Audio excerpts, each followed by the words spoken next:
여보세요? 박희진입니다.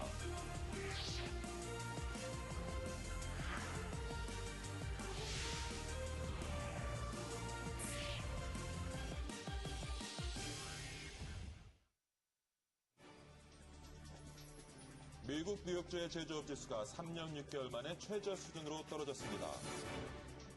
국제신용평가사 S&P는 9개 공사와 한국전력공사의 6개 자회사 신용등급을 상향 조정했습니다. 애플과 특허 소송으로 궁지에 몰렸던 삼성 스마트폰이 여전히 미국과 유럽에서 인기를 끌고 있는 가운데 인기가 하반기에도 이어질 수 있을지 관심이 집중되고 있습니다. 정부가 내년에 기업은행 주식 매각 계획을 올해보다 5배 늘렸습니다. 지난주 S&P의 우리나라 국계 신용등급 상향 조정 발표 직전에 국내 주식시장 거래량이 크게 늘어난 것으로 나타났습니다. KT가 콘텐츠 제작을 지원하는 펀드를 조성해 한류 콘텐츠의 글로벌 시장 진출을 적극적으로 지원합니다.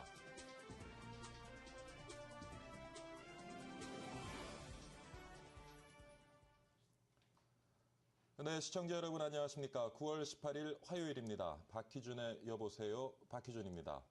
어제 태풍 산바가 한반도를 관통하고 지나갔죠. 이번에는 영남 지방에 피해가 집중됐다고 하는데요. 태풍 피해로 소갈이 하는 분들 지금 많으실 겁니다. 과연 이렇게 자연재해로 입은 피해 어디서 어떻게 보상받을 수 있을지 궁금한 분들 많으시죠. 박희준의 여보세요 1부에서는요. 이 내용 준비했습니다. 잠시 후에 전문가와 함께 알아보도록 하겠습니다. 먼저 지난주 글로벌 증시 마감 상황부터 점검합니다. 박지은 외신캐스터가 준비하고 있죠. 박지은 캐스터. 네, 지난주 연준의 3차 양적 완화 소식에 랠리를 펼쳤던 뉴욕 증시, 오늘은 소폭 내림세로 장을 마감했습니다. 지난주 열린 유로존 재무장관 회의에서 성과가 도출되지 못했다는 점과 뉴욕주 제조업 경기가 예상보다 악화됐다는 소식도 투자 심리를 위축시켰습니다. 자세한 지수 살펴보겠습니다. 세 가지 지수 모두 소폭 하락했습니다. 다우지수 0.3% 내려가면서 13,553.10을 나타냈고요. 나스닥 지수 역시 소폭 하락하면서 3,178.67에서 마감했습니다. 마지막으로 S&P 500 지수입니다. 0.31%, 4.58포인트 빠지면서 1,461.19에 장을 마감했습니다. 네, 유럽 소식 알아보겠습니다. 지난주 승승장구하던 유럽 증시 최근 상승세에 따른 피로감으로 소폭 하락했습니다. 중국 경기 둔화에 대한 우려가 유럽 증시의 내림세를 이끌었다는 분석도 나오고 있습니다. 유럽 증시 자세히 알아보겠습니다. 먼저 영국 FTSE 지수입니다. 0.38% 빠지면서 5,893.52를 기록했고요. 독일 닥스 지수 역시 소폭 내려가면서 7,403.69를 나타냈습니다. 마지막으로 프랑스 깍그 지수입니다. 꽤 큰 폭으로 하락했네요. 0.79%, 27.89포인트 빠지면서 3,553.69로 장을 마감했습니다. 마지막으로 어제 마감한 아시아 지역 주요 증시들 살펴보겠습니다. 아시아 주요 증시는 중국을 제외하고는 일제히 상승했습니다. 미국 연방준비제도의 3차 양적 완화가 세계 경기를 회복시킬 것이라는 기대가 증시에 호재로 작용한 것으로 보입니다. 하지만 중국 증시만은 경기 둔화가 가속화될 것이라는 불안감으로 급락했습니다. 한편 일본 증시는 경로의 날을 맞아서 휴장했습니다. 아시아 증시 일본 니케이 먼저 살펴보겠습니다. 일본 니케이 지수 지난주 금요일에 마감을 했는데요. 9,150선에서 장을 마감했고요. 중국 상해종합지수 굉장히 큰 폭으로 하락했습니다. 2.23% 급락하면서 2,078.50을 나타냈습니다. 마지막으로 홍콩 항생지수입니다. 소폭 올랐습니다. 0.14%, 28.33포인트 오르면서 2658.11로 장을 마감했습니다. 지금까지 시황센터였습니다. 네, 박지은 외신캐스터와 글로벌 마감 시황 알아봤고요. 자세한 내용을 이나연 기자 전화로 연결해서 알아봅니다. 이나연 기자. 네, 머니국입니다. 뉴욕 증시는 지난주 미국 연방준비제도 이사회가 발표한 3차 양적 완화 조치의 약발이 떨어지면서 하락했습니다. 뉴욕 3대 지수 모두 0.1에서 0.3%로 약보합 마감했습니다. 뉴욕 증시는 지난주 연준의 발표 이후 큰 폭으로 상승했지만 부양 효과에 한계가 있을 것이라는 분석이 나오면서 차익 매물이 쏟아져 나왔습니다. 여기다 지난주 열린 유로존 재무장관 회의에서 성과가 도출되지 못했다는 점과 제조업 지표가 예상치를 밑돈 점도 지수 하락을 부추겼습니다. 미국 엠파이어 스테이트 제조업 지수는 지난 8월 마이너스 5.85로 13포인트 이상 급락한 뒤 9월에 마이너스 10.41로 하락해서 5월 이후로 하락이 계속되고 있습니다. 뉴욕주 제조업 지수가 마이너스를 나타냈다는 것은 뉴욕과 뉴저지 북부, 코네티컷 남부 지역의 제조업 경기가 위축됐다는 것을 말합니다. 제조업의 경제 비중은 미국에서 12%, 뉴욕주에서는 6%를 차지하는데요. 엠파이어 스테이트 제조업 지수는 미국의 전체 제조업 경기를 보여주는 ISM 제조업 지수보다 먼저 발표되기 때문에 미국 전체의 제조업 경기를 예측하는 기준이 됩니다. 제조업 경기가 이렇게 악화된 것으로 나타나면서 우려감이 커지고 있습니다. 다만 애플의 아이폰 5가 선주문 첫날 200만 대 이상 팔리는 등 사상 최대 흥행을 이어가고 있다는 것이 다소 위안이 되고 있습니다. 신제품 판매 호조에 힘입어서 애플 주가는 1% 넘게 상승했고요. 장중 699달러 54센트를 기록하면서 사상 최고치를 찍어 700달러대를 눈앞에 두고 있습니다. 또 아이폰 5를 출시하는 AT&T도 0.91% 상승했습니다. 유럽 증시들은 일제히 하락하는 모습을 보여줬는데요. 스페인에 대한 우려가 다시 고개를 들었고 미국의 제조업 경기 지표도 부진한 모습을 보인 것이 부담이 됐습니다. 범유럽권 지수인 스톡스 유럽 600 지수는 전거래일 대비 0.34% 하락했는데요. 지난 주말 열렸던 유로존 재무장관들의 비공개 회의에서 스페인과 그리스 관련 해법을 도출하지 못한 가운데 스페인의 10년 만기 국채 금리가 다시 6%대에 들어서면서 시장 우려감이 높아졌습니다. 업종별로는 에너지와 통신주들의 약세로 지수 하락을 이끌었는데요. 영국 통신업체 보다폰이 1.3%, 브리티시 텔레콤이 2.1% 하락했고요. 리오틴토가 2%, BHP 빌리턴이 급락하는 모습을 보여줬습니다. 지금까지 글로벌 마감 시황이었습니다. 네, 다음 소식입니다. 미국 뉴욕주의 제조업 지수가 3년 6개월 만에 최저 수준으로 떨어졌습니다. 뉴욕 연방준비은행은 9월 이 지역의 제조업 경기를 보여주는 엠파이어 스테이트 제조지수가 마이너스 10.4로 2009년 4월 이래 최저치를 기록했다고 발표했습니다. 전문가 예상치인 마이너스 2에 크게 못 미치는 것은 물론 전월의 마이너스 5.85보다 더욱 악화된 수치입니다. 국제신용평가사 S&P는 9개 공사와 한국전력공사의 6개 자회사 신용등급을 상향 조정했습니다. S&P는 한국토지공사, 한국철도시설공단, 한국석유공사, 한국철도공사와 한국도로공사의 장기외화 신용등급을 A에서 A+로 각각 올렸습니다. 또 한국전력공사, 한국가스공사, 한국수자원공사, 한국광물자원공사와 한전의 6개 자회사의 외화와 원화 잔기 신용등급을 A에서 A+로 상향 조정했습니다. 애플과 특허 소송으로 궁지에 몰렸던 삼성 갤럭시 시리즈 스마트폰이 여전히 미국과 유럽에서 인기몰이를 하고 있습니다. 삼성 스마트폰의 인기가 하반기에도 이어질 수 있을지 관심이 집중되고 있는데요. 장남식 기자가 전합니다. 애플과 삼성이 특허 소송을 벌이고 있는 가운데 삼성의 갤럭시 시리즈가 국내외에서 판매 돌풍을 일으키고 있습니다. 특히 갤럭시 S3는 미국에서 아이폰 4S를 제치고 8월 스마트폰 판매량 1위에 올랐습니다.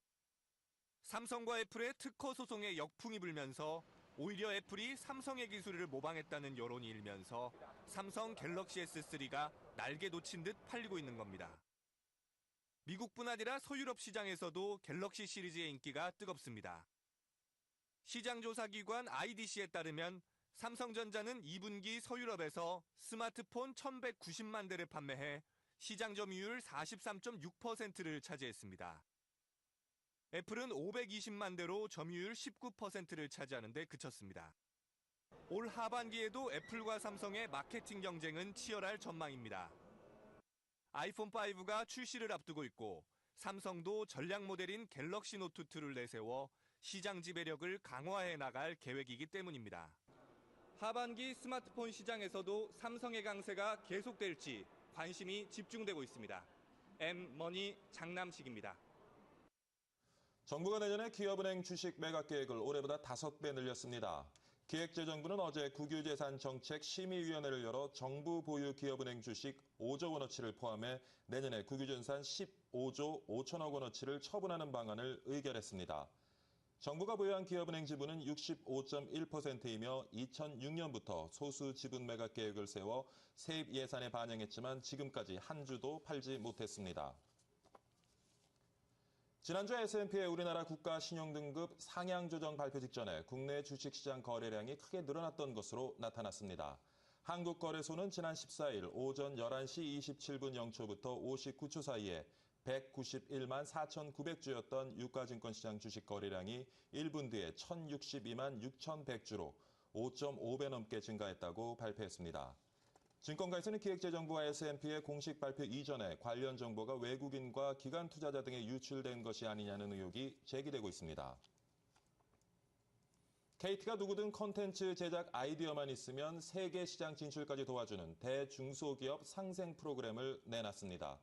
콘텐츠 제작을 지원하는 펀드도 조성해 한류의 글로벌 시장 진출에 KT가 앞장서겠다는 계획입니다. 유재준 기자입니다. KT가 국내 콘텐츠 산업 발전을 위해 발벗고 나섰습니다. 아이디어뿐인 콘텐츠 창작자라도 흔행 가능성이 높다고 평가되면 제작 지원부터 수출까지 도와주겠다는 계획입니다. 이를 위해 애니메이션, 음악, 게임 등 콘텐츠 제작을 지원하는 1천억 원 규모의 펀드도 조성됩니다. KT는 1차로 올레TV 위성방송 등 미디어 관련 매출 중에서 2% 수준인 약 200억 원 정도를 투자한다고 밝혔습니다. 저희들이 우리 미디어 관련 매출액이 연간 현재로서는 한 1조 됩니다. 앞으로 크겠죠. 그것의 한 2% 정도를 저희들이 펀드에 우선 투자할 생각입니다. 운영은 저희들이 기본적으로 투자와 또 초기에 필요한 지원 이런 걸 할 거고 그 자세한 계획에 대해서는 앞으로 전문가들하고 논의해가지고 거기서 결정하도록 하겠습니다. 이 밖에도 KT는 ITV 내에 신인 등용문 전용 채널을 마련하고 콘텐츠 제작자 전용 웹사이트도 운영할 계획입니다. KT가 콘텐츠 생태계 활성화를 위한 전략을 발표하면서 콘텐츠 사업자와 채널 사업자의 동반 성장이 더욱 탄력을 받을 전망입니다. 엠머니 유재준입니다.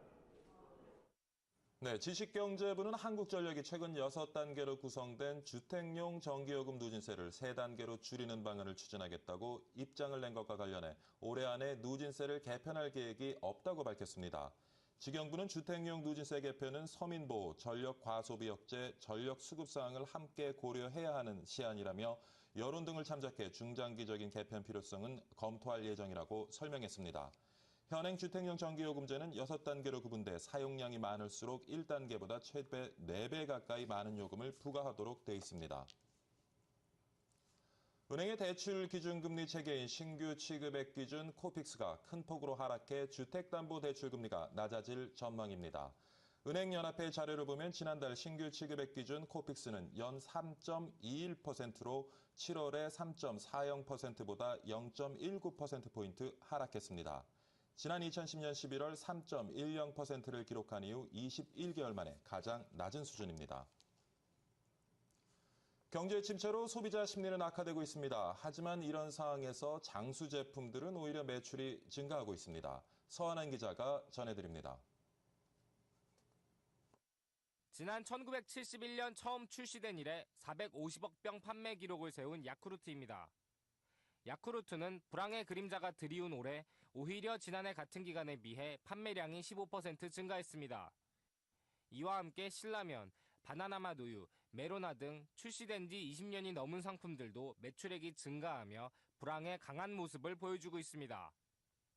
최근 하얀 국물을 앞세운 제품들의 도전에 잠시 주춤했던 신라면은 6개월 사이 점유율이 0.7% 증가하며 15% 고지를 넘어섰습니다. 지난해 12월 점유율 2위에 오르며 신라면을 위협했던 나가사키 짬뽕 점유율이 3분의 1 토막난 것과 대조되는 성적입니다. 바나나맛 우유와 아이스크림 메로나 역시 지난해에 비해 25% 이상 매출이 증가했습니다. 중국에서는 1년 새 2.5배나 매출액이 늘어났습니다. 업계 관계자들은 불황에는 장수 브랜드가 잘 팔리는 경향이 있다고 설명합니다. 소비자들은 새로운 제품보다는 기존에 알고 친숙한 제품에 더 많이 손이 가는 경향이 있다. 오랫동안 쌓아온 장수 브랜드의 신뢰성이 불황을 이기는 힘이라고 업계 관계자들은 분석합니다. 불황일수록 당연히 브랜드 인지도가 잘 구축돼 있고 오랫동안 신뢰를 요즘 가장 중요한 신뢰잖아요. 신뢰. 오랫동안 검증받은 상품들에 대한 계속 좀 꾸준히 판매가 이루어지는 부분이죠. 70년대식으로 포장하는 장수 브랜드 감성 마케팅도 등장하는 등 불황을 극복하는 방안으로도 적극 활용되고 있습니다. M머니 서한환입니다.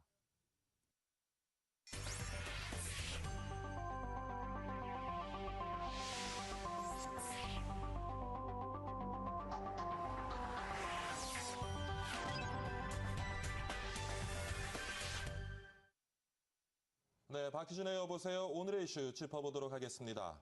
얼마 전 15 태풍 블라벤 다들 기억들 하시죠? 전국적으로 블라벤이 지나가고 난 후에 8천여 대의 차량이 파손됐다는 집계가 있습니다. 그런데 어제 있었던 16호 태풍 산바 역시 피해가 또 만만치 않은 것 같습니다. 자, 이럴 때 어디 가서 어떻게 억울함을 호소해야 될지 이 내용 자세히 한번 오늘 살펴보도록 하겠습니다. 한국보험정책연구원의 양희산 원장 전화 연결합니다. 안녕하십니까, 원장님? 네, 안녕하세요. 네, 이른 시간에 전화 연결 감사드립니다. 네. 네, 자연재해로 피해를 본 국민, 정부로부터 어떤 지원을 기대할 수 있을지요? 예, 우선적으로는 그 무상 이제 지원을 생각해 볼 수 있습니다. 네, 우선 재난지원금 제도가 실시되고 있죠. 네. 일단 규정에 의해서 하고 있는데, 근데 주택 파손이나 유실이 된 경우에는 한 30% 정도를 복구 위에 30% 정도를 지원받을 수 있고, 농림시설이나 수산물 증식, 양식시설 이런 경우는 한 35%가량을 지원받고 있습니다. 그런데 이 재난지원금은 피해 규모에 비해서 턱없이 미미한 수준이라고 할 수 있겠죠. 예. 지금 저 원장님 말씀하신 대로 정부 지원금만으로 사실 복구하는데 한계가 있을 것이고요.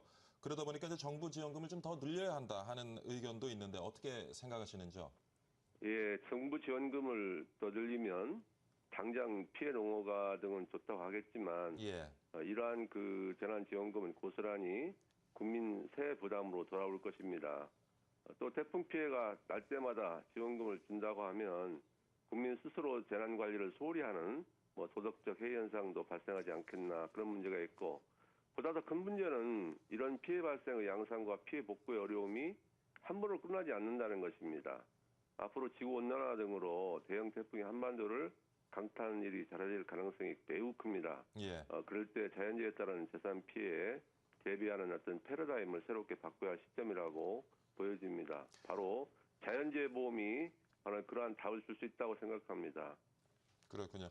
저 원장님, 1년에 태풍으로 인해서 정부가 지출하는 재난지원금 규모가 어느 정도 되는지요? 좀 연도에 따라 다르긴 하지만 예. 한 100억 내외라고 볼 수 있죠. 예. 태풍으로 인한 재난지원금이 네. 100억 정도요. 예, 풍수해보험과 관련해서 한 60억, 8, 90억 이렇게 된다고 네. 보여집니다. 예. 사실 100억 정도의 규모를 가지고 태풍으로 인한 재난재해 복구에는 한계가 있을 텐데 그렇다면은 자연재해에 따른 재산 피해 보상받기 위해서 우리가 어떻게 좀 대비를 해야 될지 좀 일러주시죠. 네, 아무래도 이제 정부가 정책성 보험으로 예. 개발하고 있는 이 자연재해 보험이 그러한 해답을 앞으로 주지 않겠나 생각됩니다. 가령 주택이랄지 온실 이런 그 시설물 피해를 보상해주는 풍수해 보험이 지금 소방방재청에 실시하고 있고요. 예. 또 농어민을 위한 태풍 등 호우, 한발 이런 농작물에 대한 재해를 피해 보상해주는 농작물 재해보험. 또 요즘 굉장히 그 양식수산물 시설이나 이 수산물 피해가 엄청났는데 이러한 피해를 보상해주는 양식수산물 재해보험이 이제 있습니다. 이러한 정책수 보험은 보험료를 정부가 지원을 해줄 뿐만 아니라 그 앞에서 30% 내외 정도였는데 최고 90%까지 보상해주는 그러한 이 선진형 재난 관리 방식이라고 할 수 있겠죠. 그렇군요. 원장님 여기 자료를 보니까요. 풍수해 보험은 특보가 발령되기 전에 가입을 해야 되고요. 그다음에 농작물 보험은 작물마다 가입 시기가 또 정해져 있다고 하는데 그렇다면 여기에 좀 미리 대비하지 못한 우리 농어민들은 보상받을 길이 좀 막연하겠네요. 아무래도 이제 이렇게 그 제한 조건을 두고 있는 것은 예. 이 보험 쪽에서 보면 최소한의 도덕적 위험을 방지한다든가 예. 또 역선택을 방지한다든가 하는 그런 어떤 최소한 불가피한 제도이기 때문에 그러한 조치를 취하고 있습니다. 네. 따라서 이러한 게 가입하지 못한 경우에는 혜택이 없게 되겠습니다. 네. 어떤 가입 시기를 우리가 정한다는 것은 도덕적 해이를 막기 위해서 필요한 부분이라고 보여지긴 하는데 근데 네. 또 이렇게 자료를 보니까요. 가입 보험자 가입 수가 정해져 있네요. 그래서 이제 가입을 하고 싶어도 또 가입을 할 수 없는 사람들이 생길 수 있을 것 같은데 이에 대한 보완 대책 좀 필요하지 않겠습니까? 예, 이 풍수해 보험이랄지 농작물 보험 이런 그 수산물 예. 관련 재해 보상 보험 자체가 실시된 지가 얼마 되지를 않습니다. 그러다 보니까 정부가 이러한 그 필요성 이 부분은 좀 인정을 하고 있어도 또 예산을 담당하고 있는 부처가 예산을 그 지원을 해줘야 되는데 예산 규모가 좀 적습니다. 예. 그러다 보니까 되게 풍수해보험 같은 경우에도 8월 좀 지나면 다 소진되어 버리고 그렇게까지 가입할 수가 없고 이러한 그 경우가 발생을 하고 있죠. 그래서 예. 정부가 좀 적극적으로 예산을 지원해서 이러한 그 스스로 보장을 하겠다는 어떤 그런 의욕을 갖게 하는 이 보험 가입 여건을 좀 늘려줘야 하지 않겠나 그렇게 생각합니다. 그런데 이제 정작 재해보험에 농어민들이 가입하지 않아서 문제가 더 심각해지고 있다고 하는데 이렇게 지금 가입률이 낮은 이유는 뭐라고 보시는지요? 예, 우선은 그 이 보험에 대한 제도를 국민들이 잘 모르고 있고요. 예. 또 사고가 나면 어떻게 되겠지 하는 이 우리나라의 그 국민들의 안전 불감증 이런 것이 작용하고 있지 않나 그런 생각이 들고요. 네. 앞에서도 보듯이 예산이 모두 소진되어서 가입하지 못하는 경우도 있습니다. 그렇기 때문에 이러한 것들을 좀 이렇게 보강을 함과 동시에 또 상품도 조금 더 현실적으로 매력 있는 상품이 되게 하는 그런 조치가 필요하지 않겠나 합니다. 네, 아직 네. 뭐 그 초기 단계니까 좀 수정 보완할 부분들이 많이 있겠군요. 그렇습니다. 네. 농가도 그런데 도심 지역의 피해도 또 만만치 않은 것 같습니다. 특히 이제 도심 지역에서는 자동차 피해가 가장 크게 나타나고 있는데 가로수나 낙하물 또는 뭐 차량 침수에 의한 차량 파손된 경우 어떻게 우리가 보상을 받을 수 있습니까? 예. 뭐 자동차 보험을 예. 그 가입하는 것은 자동차 를 사용하거나 소유하거나 예. 이런 분들이 꼭 해야 할 일 아니겠습니까? 그렇죠. 그래서 이런 경우에는 이 자동차 보험에 있어서 4가지 보장이 있는데 그중에서 자기 차량 손해 담보에 예. 가입을 한 경우에는 자동차 파손이나 침수 피해를 보상받을 수 있습니다. 그리고 그렇군요. 가령 그 가로수나 간판 등에 차량이 파손된다든가 또 홍수 지역을 지나던 중 물에 휩쓸려서 파손 치해수를 당한 경우에 주차장에서 차량이 침수된 경우에도 보상을 받을 수 있겠습니다. 예. 그리고 그 가로수 그리고 또 이 가령 그 손해보험 협회장이 발행하는 예. 자동차 전부 손해 증명서를 첨부하면 취득세나 등록세들도 일부 좀 감면되는 그러한 혜택을 받고 있고요. 네. 다만 조금 더 그 신중히 한다면 차량 도어랄지 창문, 이 썬루프 있는 차 있지 않습니까? 예. 이런 것들을 개방해가지고 빗물이 들어가는 경우에는 보상되지 않을 수도 있고 예. 그렇기 때문에 좀 주의를 해야 할 것 같습니다. 예, 그리고 특히, 자동차 보험으로 일단 좀 해결되는 부분이 많이 있지만은 그런 약정 조건 같은 걸 좀 꼼꼼히 따져봐야겠네요. 네, 그렇습니다. 자동차는 그런데 말이죠, 원장님. 길을 지나가다 강풍으로 떨어진 뭐 간판에 맞아서 다쳤다거나 아니면은 강풍으로 해서 가정집 유리창이 깨졌다거나 이런 경우에는 어떻게 좀 보상을 받을 길이 있습니까? 예. 저도 이번 그 태풍의 피해자 가운데 하나인데 아, 그러시군요. 이 식사를 하고 나오다가 예. 그 간판에 그 간판이 일부가 떨어졌어요. 그래가지고 어깨를 쳤는데 다행히 크게 다치지는 않아서 다행입니다. 약간의 약을 먹고 그랬습니다. 예. 근데 이제 이런 경우에 일단은 그 해당 건물 소유자의 그가 책임을 져야 되겠죠. 예. 그런데 이제 해당 건물 소유자가 이런 경우를 대비해서 배상 책임을 가입을 한 경우에는 그 배상 책임 보험금을 받을 수 있겠고요. 또 개인이 스스로 상해보험이나 실손 의료보험 이런 그것을 가입했으면 거기서 받을 수 있을 겁니다. 네. 그리고 도로에서 만약 재해가 일어났다면 교통재해 보험금을 받을 수 있다든가 이렇게 할 수 있죠. 또 가정집이 가령 강풍으로 인해서 유리창이 깨지는 등 손해를 입었다면 특히 그 아파트 경우에는 16층 이상 아파트 경우에 의무보험으로 보험에 가입되어 있습니다.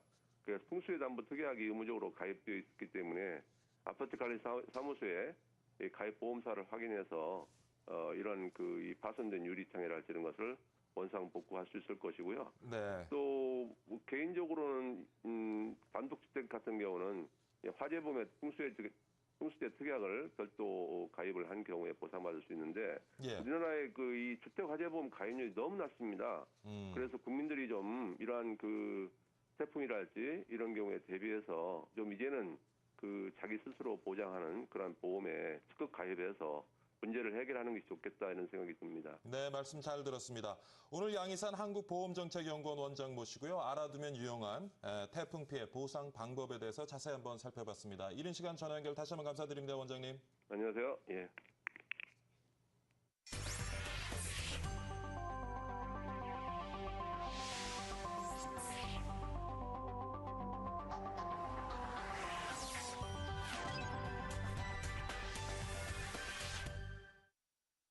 네, 박희준의 여보세요 1부 마치도록 하겠습니다. 2부 예고해드리죠. 요즘 3차 양적 완화라는 단어 자주 들으셨죠?